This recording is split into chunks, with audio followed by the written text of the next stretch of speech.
This is Be Heard right here on WHCR 90.3 FM, the voice of Harlem. Happy Sunday. How is everybody feeling? Pretty good. Pretty vibing. Good. I'm so happy to hear that. Welcome to everyone. Welcome to Be Heard Talk, an award-winning talk show that adds a taste of hip-hop, Asada Shakur, and spice to unflavored news. Each Sunday, we dissect and discuss race, politics, and culture from an unapologetic Black millennial perspective.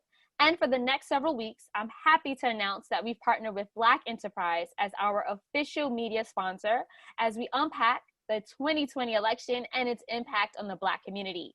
My name is Selena Hill. I'm the digital editor at Black Enterprise and the founder of Be Heard Talk. And I'm super excited to be here with you all today to talk about Joe Biden's politics and policies with a very special guest. We have CNN political analyst Bakari Sellers, who will be joining our show a little later on. But first, let me kick it back to my co-host, Stanley Fritz, to introduce himself. What's going on? Fritz. You can find me on the Twitter streets at Stan Fritz. You can find me on IG at Stan Fritz. You can find me on Snapchat at Dark Skin Swindle, where I use my thought filters to look even cuter than I actually am. Don't believe me? Go check out the IG page. Y'all supposed to gas me up. What's going on? Oh, it's true though. You did look really nice in your using the filter that you posted up. You did, Stanley. That was half-hearted. Tammy, save me, queen. I guess so. I mean, you're a natural beauty. You don't need filters. I'm not going to advocate for all that. Thank you. Well, Tammy, I'm happy to be here with you and Selena. This show's going to be really fun. Got a lot to talk about. But what's going on with you? How can we hear from you, Tammy? Hi, happy Sunday, y'all. Super happy to be here. What's shaking to all of our listeners? I am so excited for today's show. For those of you who don't know me, my name is Tammy David, and I'm known here at Be Heard Talk as your problematic fave. Today, I can't wait to hear Bakari Sellers try to sell me on tired Joe Biden, someone I still can't believe the Democratic Party had the balls to nominate. But you know what? It is what it is. I may be disappointed by his lack of enthusiasm, but do we really have a choice, folks? No, we do not. Anyway, before we get to all of that good stuff, I am happy to lead you to the News Roundup, which is our weekly segment where we discuss the stories that have us shook up, stirred up, and ready to delete our Twitter accounts if they're not already suspended first, like Stanley's has been. I was only suspended for 7 days this time. 7 days. Mind you, this man gets suspended from Twitter at least once a year, y'all. So please follow him because he is pretty funny and it's with good reason. How was I supposed to know you can't call Candace Owen a coon queen? You can. It's just that Twitter is fascist and that's what it is. Agreed. That's all. Today we're going to talk about the shocking news from Friday that has serious national legal ramifications. The latest in Kanye's shenanigans that might not actually be that unhinged. And we're going to give you a little lesson on the US's history of sterilizing women of color. So bear with us. And as always, follow and DM us at Be Heard Talk if anything hits your newsfeed that you want to talk about next week. So first and most importantly, notorious RBG. Justice Ruth Bader Ginsburg, a legal, cultural, and feminist icon, has died Friday of complications from metastatic cancer of the pancreas. She was 87 years young. The Supreme Court announced her death, saying the cause was complications, of course, and that she died at her home in Washington, D.C., surrounded by family and loved ones. She's known for her legal fight for the women's rights in 1970s, and she served for 27 years on the nation's highest court, becoming its most prominent member. Beyond the sadness of losing an important feminist icon and an inspiration for women across America, many are panicked that this means Trump and the Republican Party will be choosing the justice to replace her, which will undoubtedly be catastrophic for human and civil rights in our country. A week after the upcoming presidential election, the court is scheduled for the third time to hear a challenge brought by Republicans to the Affordable Care Act. And the Supreme Court is the entity that has defended DACA, state abortion rights, and so much more. So things are not looking good for liberals. Hours after the announcement of her death, Senator Mitch McConnell vowed that Trump's pick would get a Senate vote, although a few Republican senators like Susan Collins of Maine have spoken out against voting so early. And of course, on Saturday evening in a rally in Fayetteville, North Carolina, Trump said he is moving quickly to choose a candidate and hinted that his candidate will be a woman. So, Stanley, first I want to ask, is it possible to choose a justice this early, like in the process? And do you think that we need Congress's approval? You do need the Senate's approval. And it is possible for the president to pick a Supreme Court candidate this early and propose it to the Senate to vote on. They usually have a short list of potential candidates that they want to add on there. So all he has to do is go through his list of potential Supreme Court people and pick a name and put them out there for the Senate to vote on. We know Mitch McConnell is the majority leader of the New York State Senate, and he is deeply motivated to get somebody through, even though when Justice Scalia died 236 days before the election, he refused to put someone up to a vote for President Obama because he said it was too close to the election. We're less than 60 days away from the general election, and the Republican Party is pretty much going to break away from what they said back in 2016, so they can push someone through. Dang. Selena, I know that RBG is super famous for being just like super outspoken, really powerful woman and feminist, and just like honestly kind of a firecracker, especially considering her role. What are some of the things that you're going to miss most having her presence in the Supreme Court, and how do you see that dynamic changing over the next few years? Yeah, of course. So Justice Ruth Bader Ginsburg, she was a legal, cultural, and feminist icon, as well as the architect of the legal fight for women's rights back in the 70s. Not only that, but she changed the way the world is for women as we know it. Even before she was appointed, her first judicial appointment back in 1980, she was fighting for gender equality. And she even said, her fight was definitely all about advocating for women and equality in a number of landmark decisions. We all know that the important role she played in Roe versus Wade. I think that with her absence, it's pivotal, not just on the Supreme Court, but in the world as we know it. She was, again, a fierce leader. And without her in that seat, we don't know how the Supreme Court is going to rule on a number of landmark decisions, including Obamacare. That's something that's up. You know that Republicans have been fighting to overturn Roe versus Wade for generations, for decades. So we know that that's also something that could be up in the air.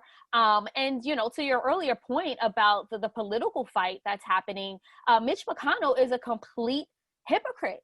In 2016, he spent almost 1 year postponing and blocking President Barack Obama's nominee because he refused to let Merrick Garland, even just go to the Senate and go through a fair and just process to see if he would be, fit for the seat. And not only that, he wasn't even radical. Like, he was pretty moderate in a number of ways. So I feel like, again, Justice Ginsburg, she was the leader of the liberal wing, and her death will have a profound consequence on not only the court, but our country. I just want to clarify real quick. Yeah. I said New York State Senate. Sorry, I meant United States Senate. Absolutely. Yes. Can I just add one more thing? I love Michelle Obama, but I'm sick of going high when Republicans continue to go low with their dirty politics and tactics. They've proven that they'll do anything to win, including putting American lives and important court decisions in jeopardy. And it's like, I feel like the Democrats should absolutely do any and everything that they can in their power to block Trump's nominee, even though they do have a majority in the Senate. So I don't know, but I'm just so sick of the Republicans, honestly. It's a really sad and stressful time. All I can really say is just rest in peace, and I wish the best for her family. As we watch this play out, we're going to keep y'all posted because obviously this position is of utmost importance for this upcoming year, especially seeing as Republicans control everything now. So let's hope that they can stall, that we can stall, and we can move forward with this. Speaking of feminist icons, our next story is huge news for the hip hop world. Cardi B filed for divorce from Offset on this Tuesday, September 15th, in Fulton County, Georgia, citing that her marriage was irretrievably broken. Court documents state that she is asking the court to award her primary legal and physical custody of baby culture. When news of this first popped up, unbothered fans were the first to say, "I told you so," going over the ridiculous number of times Offset has publicly been caught cheating and dragged through the dirt by Cardi's Bodak baddies. However, Belcalis took to Instagram Live on September 18th, just 2 days ago, to clarify the mess and the rumors, and said that they were splitting up not because of his cheating, but simply because people just grow apart sometimes. She deaded a few rumors, including one that Offset has a baby on the way, and explained that after 4 years, she was just tired of arguing and not seeing eye to eye with him. She said that when you feel like it's just not the same anymore, before you actually get cheated on, I'd rather just leave. Well, it's a little too late for that, Cardi B, but power to you. Stanley, Mr. Black Men Don't Cheat, do you think Cardi is lying to protect her reputation and that Offset is still cheating? Or do you think that it's just really like a disintegrated marriage, that they just grew apart? First off, Tammy, the number one cause for divorce is marriage. Secondly, it is a scientific fact that Black men do not cheat. Oh, well, Offset is a Sagittarius. And so, you know, those of you who are astrology fans, if you don't lock them down, Sagittarius can be finicky. So, yeah, and like, listen, he's not even black, he's Migo. So I don't know what, like, Black men don't cheat. There's been no proof that any Black man has cheated. So I'm good. Selena, are you happy for her, or are you low-key gonna miss them together? Because they're kind of cute. Oh, I was rooting for them. Their story, to me, like, they had such the quintessential hip-hop love story. And for many of us, many of us singles, they were keeping Black love alive. Like, it just shows, especially, like, I'm rooting for Cardi, right? She's a girl from the Bronx who literally became so successful in her life, and at 25 was, you know, at the top of her career, had a marriage, had a child, and I was just like, oh my God, Cardi is goals. Look, I'm happy that she's making this decision for herself, and like, obviously she's, you know, financially stable and independent and does not have to depend on anyone, because, you know, she secures her own bags. But yeah, this is one for the culture. Like, I think many of us were rooting for them, and I really wish Offset could have got it together. If you ask me, he was greedy, he was selfish, he needed sex therapy, and he needed Jesus. You don't agree. Wait. First of all, why were they goals? Why would anyone make Cardi B and Offset goals? We don't even know Offset's real name. What do you mean? Okay, first of all, isn't his real name Kiari, which is super cute? Like, first of all, they're goals because they're rich as hell, pretty as hell, and they have it all in their... And that baby, did you see how cute Culture is? Oh, come on. Word. You'll find an ugly baby. And if you do, sorry to that baby. So, like, that's not really saying much. And I'm like, all right, cool. They got divorced. We don't know these people. Cardi B great music, so does Offset. Looking forward to the Culture 3. Personally, I feel like I saw this coming, and I'm with you, Selena. I loved them as a couple. They were super cute. I always felt like I watched Love and Hip Hop, and men dogged Cardi B like the whole show. Like, no one ever respected her. People treated her super badly. Apparently, we have a comment. So, Selena, let me toss it to you. Yeah, so shout out to everyone who is watching us via live on Facebook. Somebody who is watching us on Facebook via Black Enterprise, John Womack, he says, Cardi B reminds me of Democratic voters. Keep staying in abusive relationships. Ooh, yes. Thank you. Thank you, John. I am so God. like they were goals, but I am happy for her. She's too bad for all that mess. She needs someone who can handle her right. She's crazy. She would have killed Offset eventually. So Cardi B should leave Offset, right? And then go to the guy that's gonna beat her and call her the N-word, i.e. the Republican Party. Is that what John Womack is like alluding to?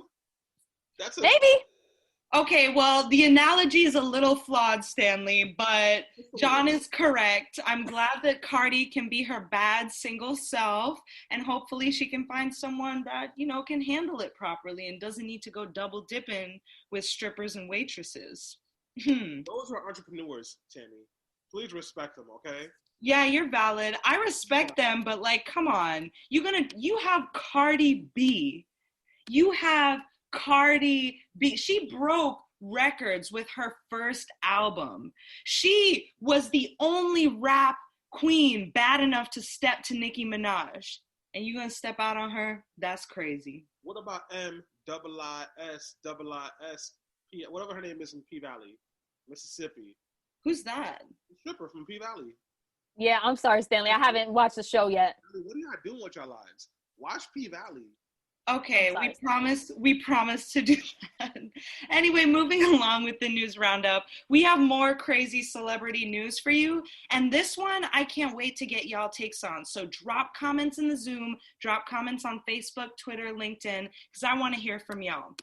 Kanye West's latest outrageous tweets have been more than ludicrous and have his fans questioning his well-being once again.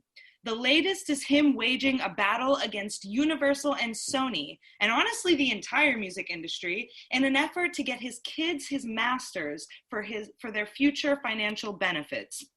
It starts with a rant that includes calling record deals and NBA contracts modern-day slavery, and he promises to, quote, do everything in his legal power and use his voice until all artist contracts are changed.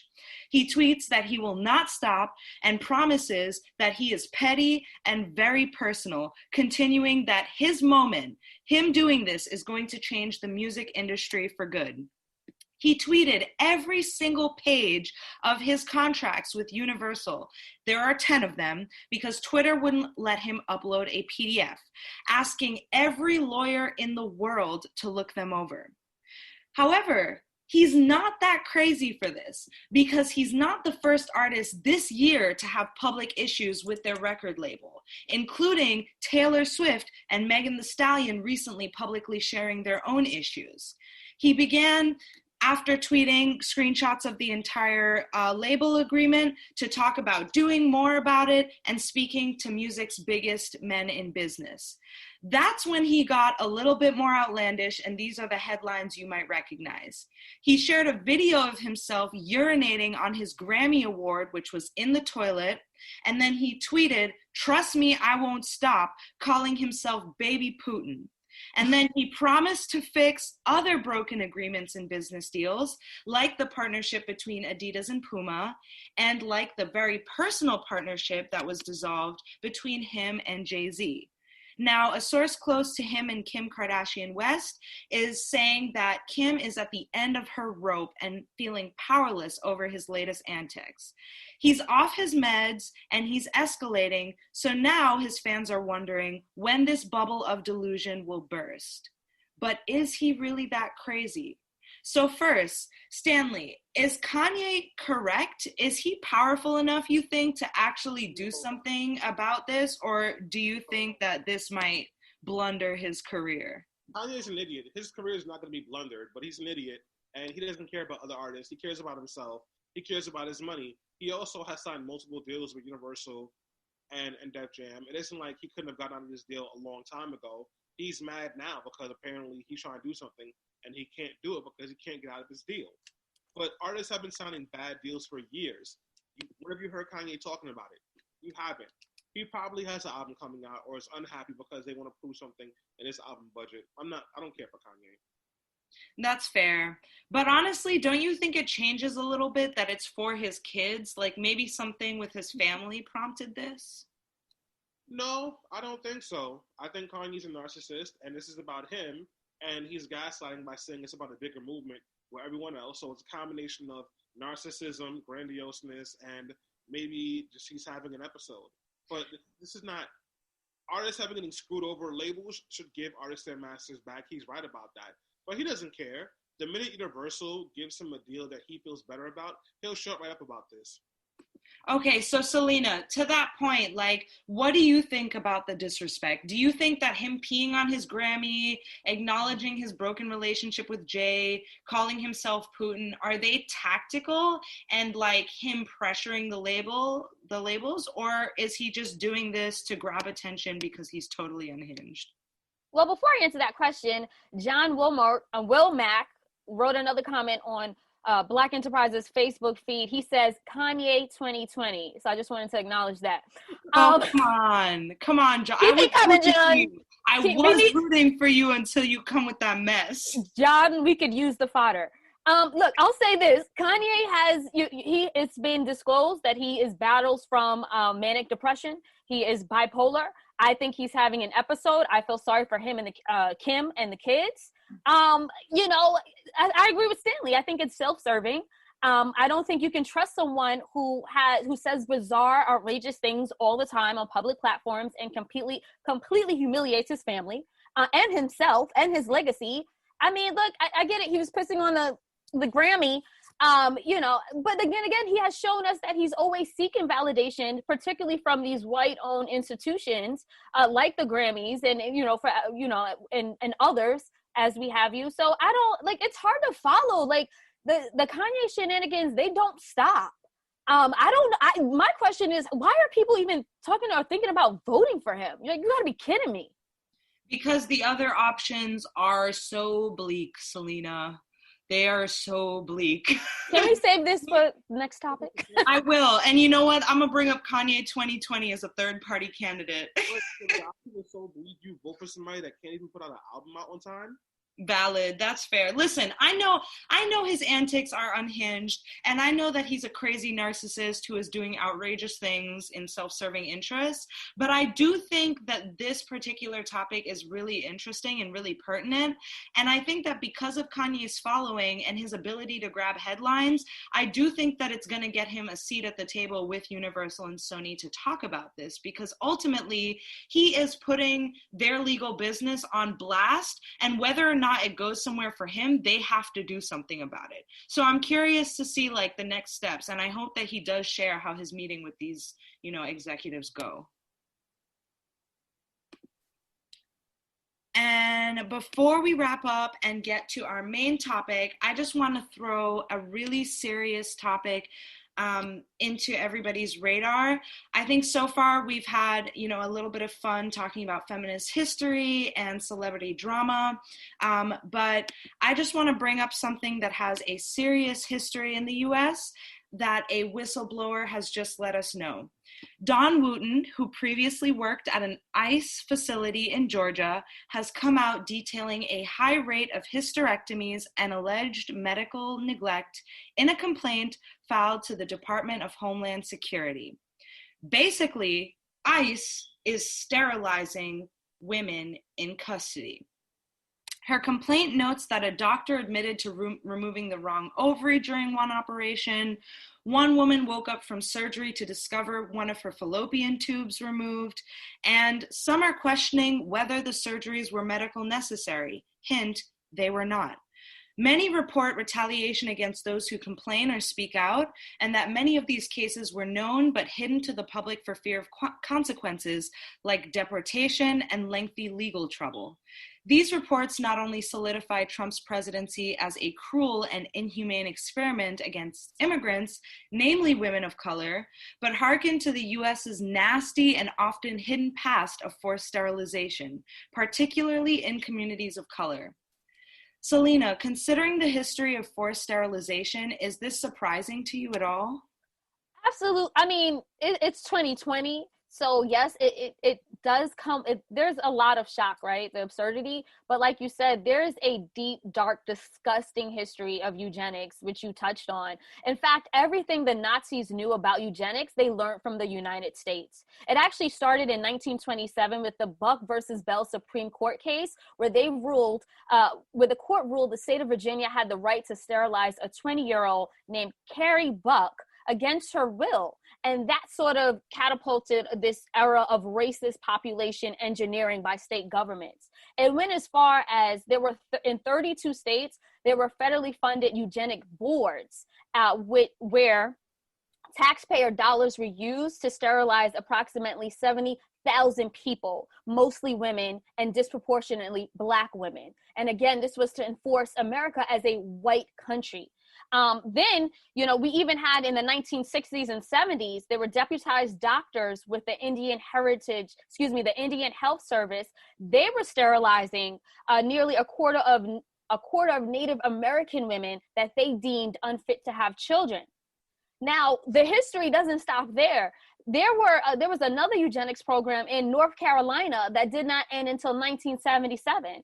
And in fact, a notorious white doctor who sterilized 16 Black women at a South Carolina hospital in 1972, he was practicing up until 2012. So again, the history of eugenics and again, targeting Black women in this way and women of color is long, disgusting, and it has not stopped.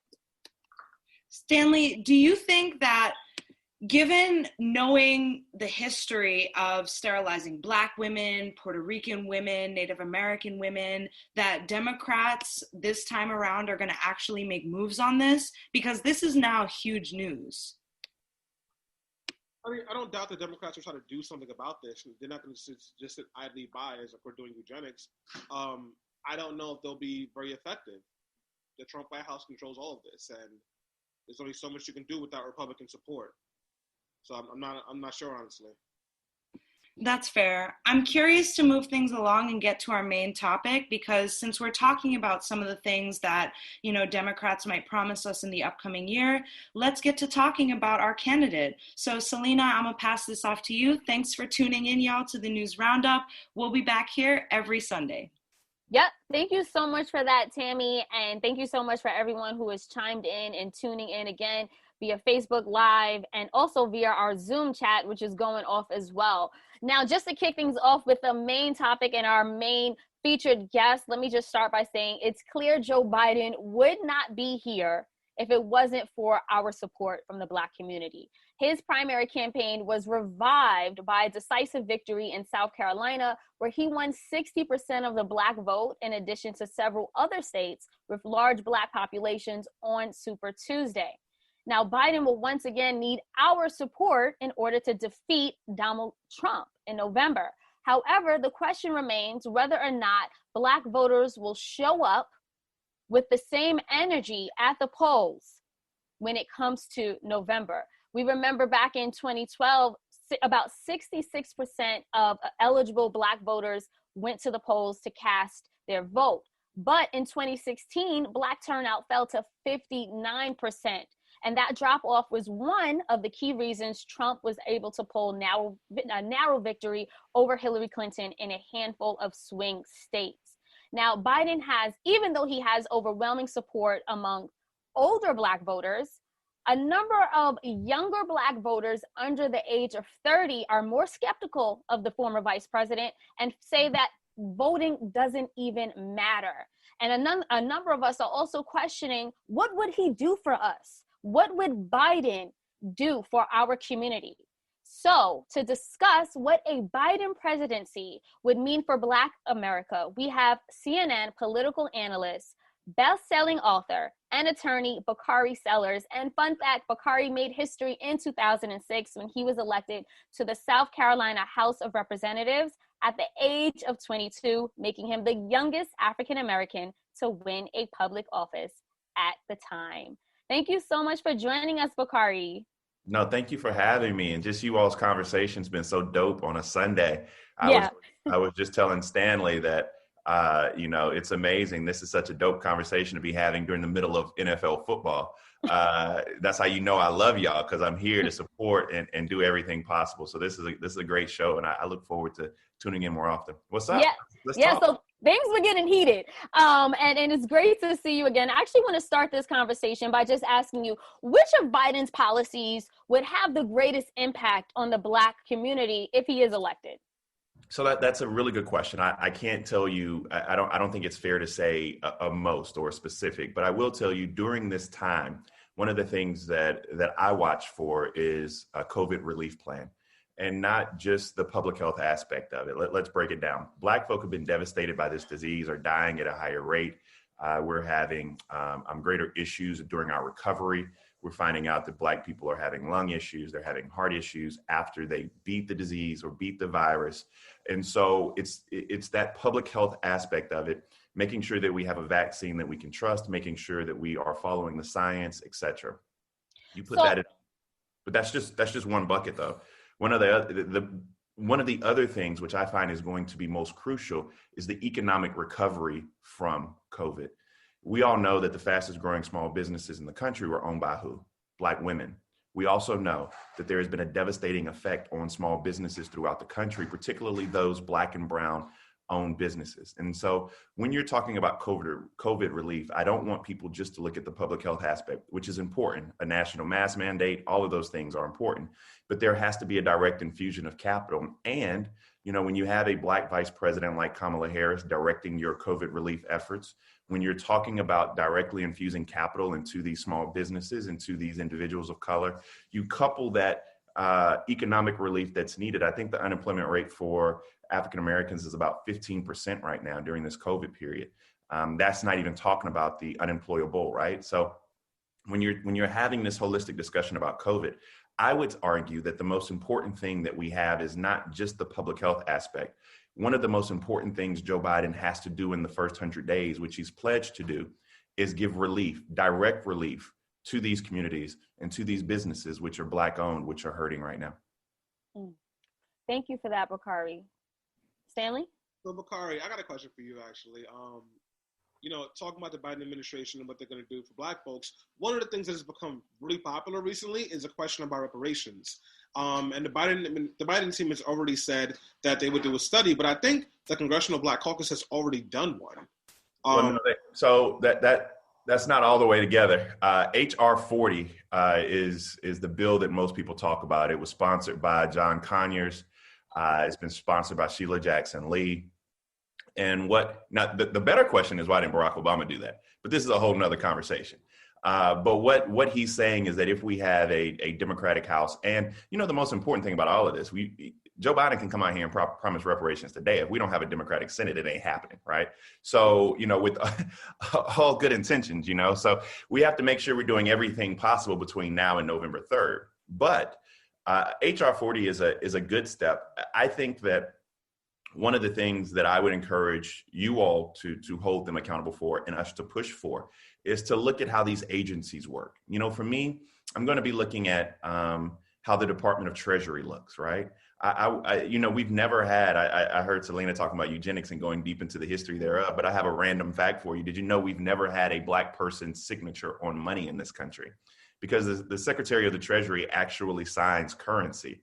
And we've actually never had that. And so when you're talking about the distribution of wealth, when you're talking about the distribution of federal dollars, looking in the Treasury, looking who's over the Small Business Administration, for me in particular, also looking at the Department of Justice and who heads the Civil Rights Division.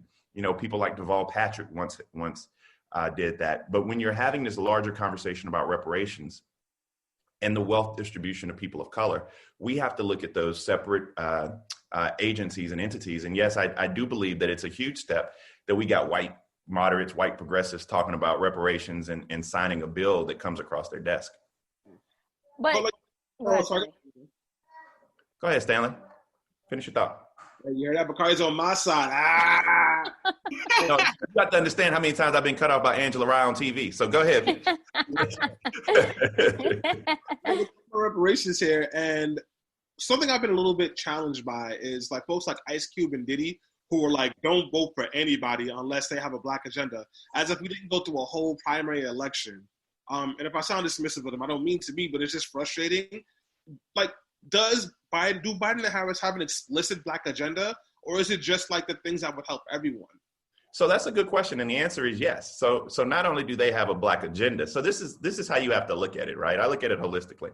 And shout out to Cube and shout out to Diddy. I think bringing them in, I know that the Biden campaign has met with Cube. I know that people talk to Diddy often, but bringing them into the fold instead of just excommunicating them is very important in this discussion. However, not only does he have a Black agenda, specific Black agenda, all you got to do is like Google it, but he also has a Black equity plan, right? Where you're talking about distributing wealth, where you're talking about revamping opportunity zones to make sure that African Americans can play a role in those things. You're talking about housing. We all know that the major determining factor of wealth in this country is the ability to own a home, right? And so when you're talking about all of these various things which make a Black agenda, you asked something, Stanley, so important. And this is what Democrats and Republicans do that pisses me off, right? They don't do well.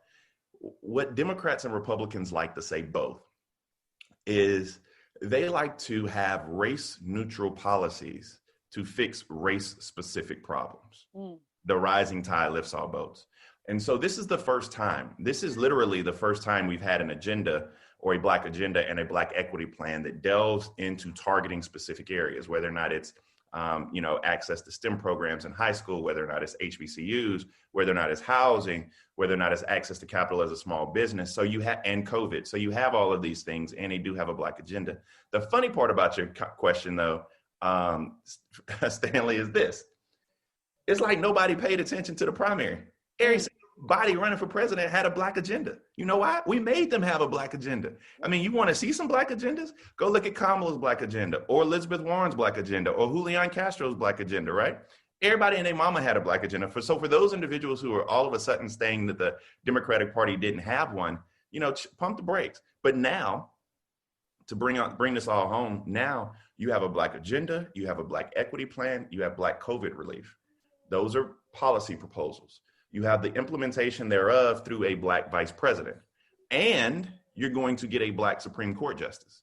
You're going to have someone like Danielle Holly Walker, who is the dean of the Howard Law School, or Ketanji Brown Jackson, who weirdly enough, she's so dope, but she weirdly enough is Paul Ryan's like first or second cousin. I can't explain that. Yeah. You have Michelle Childs, who's on the district court in South Carolina.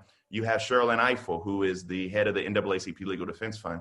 You have all of these amazing Black women who will be elevated to the Supreme Court. So when you look at it holistically, what do Black people have to lose? Is still a question from Donald Trump. If we do not vote for Joe Biden, we have, again, to not only lose our fundamental rights that they've been eroding, but we have an amazing opportunity that will slip through our fingertips as well. Because I do not know when we'll get another Black Supreme Court justice if we don't get one right now. Well, Bacardi, interesting. I'm so happy you clarified more on the Black agenda. It is really great to know that, like, specifically as a candidate, Biden is looking toward bettering Black communities. However, I have a question on that same line that is, I guess, a little bit more difficult when we talk about, going out to the polls. What about the progressive agenda? Because yes, candidates did address, Black issues because we forced them to, but it kind of feels like, to me, and by the way, I'm like a diehard Bernie bro. I've pledged several times on this show that I'm going to use my vote for a third party. I'll say I'm still thinking about it, but basically we did have a lot of equity in the primaries. Like Bernie's policies on Medicare for all, the elimination of student debt, and more were hugely popular. And now we've seen those policies totally disintegrated with the Democratic nomination of Joe Biden, someone who's kind of going to more stick to the status quo in terms of social welfare. And a Black agenda is great, but a Black capitalist agenda will do nothing for issues of housing, healthcare, and poverty that still disproportionately affect communities of color. So I guess the question really is, what's the policy incentive for leftists and young progressives like myself to vote for Biden? That was a big question, and there was a lot there. So let's try to unpack it if we can. I mean, the first thing is a lot of Bernie's ideas and policy proposals have been implemented into the Democratic platform, but that's in the weeds and nobody cares about that. We only care about the person who's running for president of the United States. And yes, Joe Biden does not fully endorse the Green New Deal, right? We've all He just gave a speech the other day on climate change, but didn't go as far as the Green New Deal. But what he is talking about is environmental justice. What he is talking about is doing something this country hasn't done in a very long period of time, which is invest in our infrastructure so that we can actually put people to work and so that we can get clean water in places like not just Flint, but there are 100 other cities like Denmark, South Carolina, where I'm from. So you have to couple those things together. And let me just say this. I want to hone in on healthcare for a second, because it's usually people's number one issue. And while people are talking about Medicare for all, we do know that Bernie's plan itself would take 10 to 14 years to implement. What we are going to get right now, and without that level of uncertainty, when Joe Biden's elected, we're actually going to get a public option, right? We're actually going to have everyone in this country covered. So what the Affordable Care Act did was amazing. By the way, it might be unraveled with the death of RBG, because the Fifth Circuit case will now go up and you'll have a 4-4 tie. And, that means that the underlying court's ruling held. But let's just say this, you have the Affordable Care Act that you build upon, right? And I hear people, and I respect Medicare for all. I am somebody who is decently supportive of Medicare for all. But even more importantly than that is access to quality care. Like, we have places in South Carolina, and this is why Joe Biden, other than the trust factor, other than actually being able to have a familiarity with Joe Biden, it was the fact that he was talking about access to care. While people are talking about Medicare for all, we understand that. We want to get to that. How do we get to that? It's actually having the Affordable Care Act, building on the Affordable Care Act, and having a public option, right? So we're doing all of those things, but when you don't have a hospital to go to, right? Because Southern states didn't expand Medicaid, because the Chesterfield County Hospital and the Bamberg County Hospital, all these places that are just small town rural American, and Benny Thompson's district, you have hospitals that completely shut down, completely. And so when you're talking about ensuring people have access to quality care, and not only that, you have Kamala Harris as a vice president who actually talked about my number one issue. My number one issue is African-American female mortality. She talked about it long before it became a progressive thing, right? She talked about it way before Elizabeth Warren even filed a bill. Like, this is something that's near and dear to the hearts of many people of color, especially many Black women. And so on healthcare, you have someone who is, the funny thing is, you're like, not you in particular, but people always ask the question, where is Joe Biden on healthcare? We want to get the Medicare for all, et cetera. And there are a lot of us who want to get the Medicare for all, but understand that there's a step in between. Well, Bakari, I'm sorry to interrupt if I am. No, you're not. I do appreciate your answer. And I do think healthcare is a really important component of it, especially considering— It's the number one issue for most Democrats in the country. No, it is. I mean, we're in the middle of a pandemic, so it should be. But I guess I want to know more about what brings young voters to the poll, because there is nothing. Yes, he's working with Biden in terms of like fortifying his policy platform to include voters like myself that may be on the fence. However, he is not a fan of relieving student debt. He is. That's not true. That's absolutely not true. So Joe Biden is absolutely a fan of. He actually put out a plan. So I believe it's families that make under $100,000 will be able to have an opportunity to go to school for free in this country. So if we're talking about free college and free junior college, that's one thing. Is he relieving my student loan debt? Probably not, right? So I just need to go ahead and bite that bullet and pay Sally Mae every other month, because the way my student loan's set up, I just kind of maneuver them around a little bit. So that's not a true statement in totality, because Joe Biden and Kamala Harris believe that going to college, he adopted that from Bernie Sanders. Going to college should not be a luxury, but should be an opportunity. What about student loan forgiveness? For whom is the question. So first of all, let me just back up, Stanley. If it was me, I think all Black people should have a GI Bill. I think that's what reparations for us looks like, right? I think all Black people in this country should be able to go to college for free, any state-supported institution, land-grant institution, et cetera. So let me just articulate that to you. I think that's a part of what reparations should look like. Now, I ask you an even better question. So, the question where it comes down with, where people come down on this is, who gets that? And I think that most people, most Democrats, oh, my son just had a stinky. Oh. I think most Democrats believe that, and Kamala and Joe Biden come down on the fact that most people who are, I know, say, hey, Oh, most Democrats most quickly people believe that, and I think we'll get to a point where people who make under $100,000 will have their student loans forgiven, or there will be some type of public service. I think there should be a public service forgiveness. I think that first responders, individuals, especially right now, nurses, doctors, firefighters, et cetera, first responders, emergency responders should have their student loans forgiven. So that the question is, what does it look like? But I think that, I know that Joe Biden and Kamala Harris are right on board with that. I have a question for you, Bakari, because I mean, can I ask y'all a question? No. Yeah, sure, go ahead. So let's say you vote for a third party or you don't vote for Joe Biden. What does that get you? I'll throw that to Tammy. Yeah. So, he was very vocal about that. So, but I want to be educated, so I'm not ignorant when I'm out here talking about what voters look for and what voters want. So a lot of people say that third-party voting is a waste because it's really the long-term game that people like myself are playing. Basically, when you vote for a third party, if that party wins 5% of the electoral vote in an election, in a national election, they receive funding for the next year. And in turn, I believe that funding will help third parties grow effectively. So really what I get is the idea that knowing my voice goes to a candidate that more strongly represents me, and possibly with convincing others that we will eventually reach that threshold and get funding and therefore destabilize the two-party system. I hear that, and I think that, there are a lot of people who have fundamental issues with the two-party system, but and not to sound cynical, but I go back to King's speech and I Have a Dream speech when he talked, not the rhythmic cadence of I Have a Dream, the One Day We Show, but he talked about the fierce urgency of now. And I understand you playing the long game, and I think that the privilege of being young and that allows us to, like my investments, I'm a more aggressive investor. However, I will tell you that Black people can't afford, my response to you, if we were sitting on a TV screen and had a 30-second segment, my response to you would be like, Black folk can't afford to play the long game. We cannot afford to sit here right now and have tens of thousands of more of us die from COVID. We can't afford to have many more of our small businesses ravaged.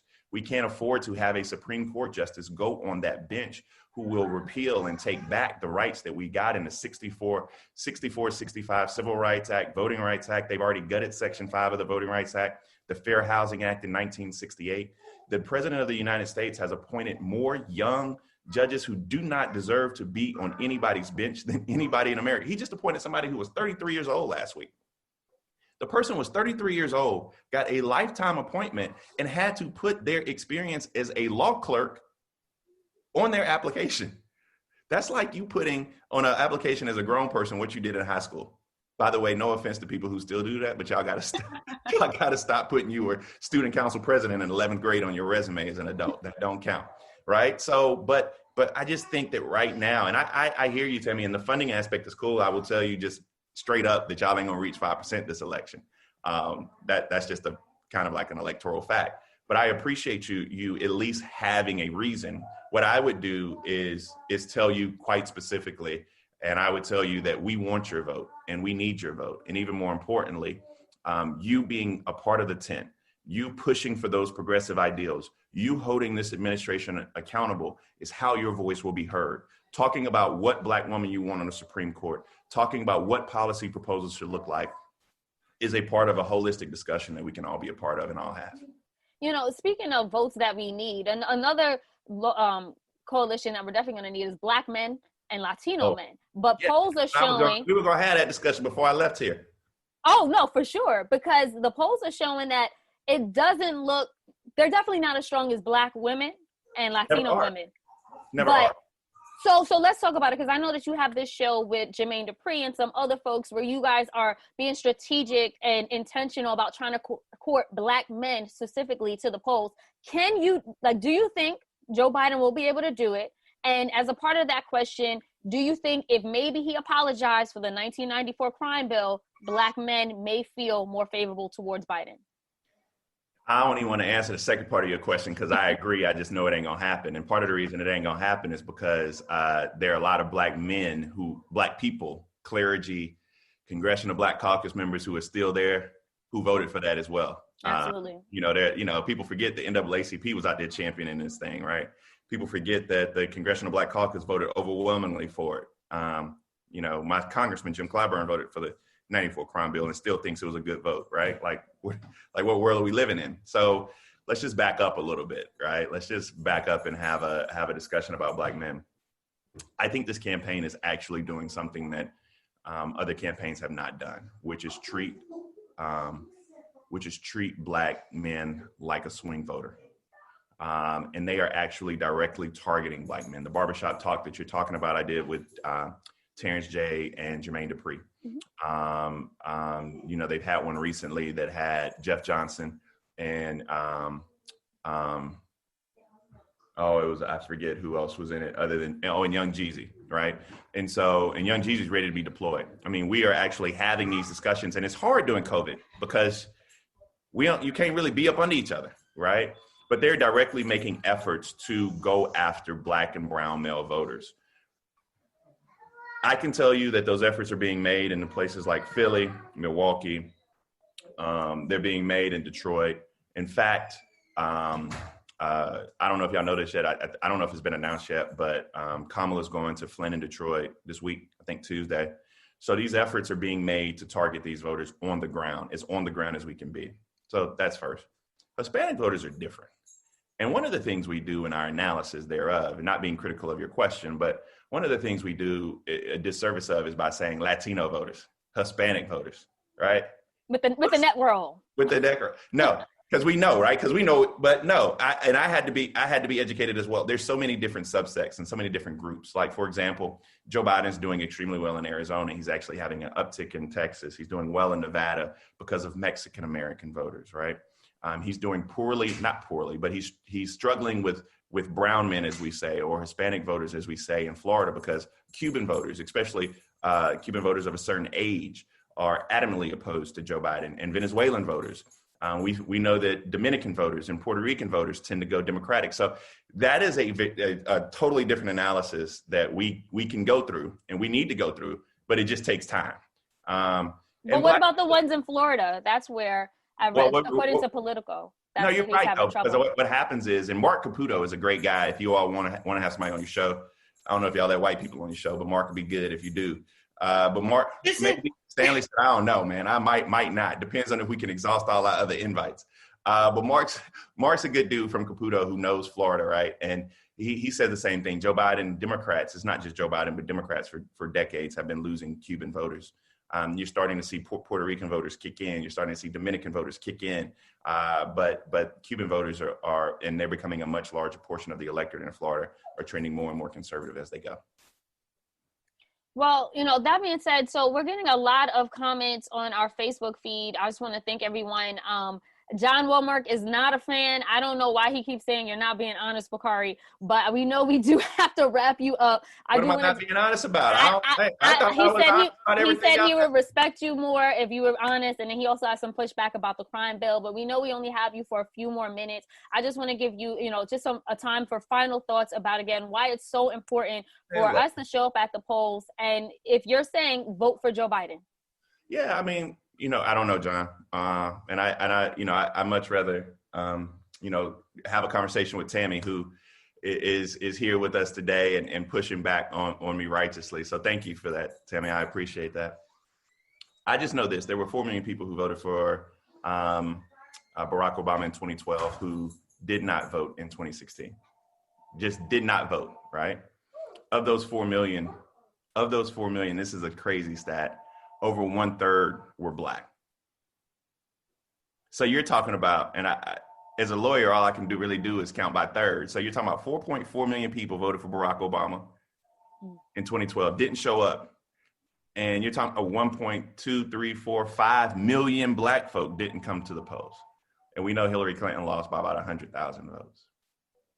I appreciate today's discussion more than anything else, because we didn't talk about how bad Donald Trump was. Because to Tammy's point, that don't move a whole lot of people. We knew Donald Trump was a racist, right? But the question is, what is Joe Biden going to do for us? And so I challenge everyone to go out and just learn about the candidates. Read his Black equity plan. Read his Black agenda, right? Look at the people who are around him. Look at the fact that he nominated a Black woman. There was a question until the last few weeks, was he even going to do that? But look at the fact that he chose a Black woman to be his VP. Look at the fact you're going to get a Black Supreme Court justice. you know, and before you even talk about the damage to people of color and Black folk in particular that the Donald Trump administration has done, right? Before you even get to that, let's look at the agenda that's laid out and articulate maybe how it can be better. Because one of the things I can't remember his name, but one of the things, and this is the crazy part about how Black people are treated, right? As if we can't think and chew bubble gum at the same time. So I think his name was John, I don't know. But my point is that I am going to push Joe Biden and Kamala Harris to be better. I am going to push for Black folk to get everything we can from this administration. But I'm also going to work like hell to get them elected. And I feel like most Black people have the ability to be able to do both. And anytime, Black Enterprise, anytime y'all need me to do anything, anytime I can be a part of this show where we just are talking and, you know, I can be wrong. I can be, but I can learn as well. These conversations are healthy, they're courageous, and they're what we need, especially from young people of color. Thank you so much, Bakari. We appreciate you. Check out his latest memoir, My Vanishing Country. It is out now. Oh, it's out now. New York Times bestseller. Check it out. Look at that handsome boy right there. Look at that. It looks good. I'm excited about reading it. Thank you so much for your time. We would love to have you back as well. I'll be back, certainly. All you got to do is ask. I'm back. Let me know. All right, for sure. We'll definitely be in contact.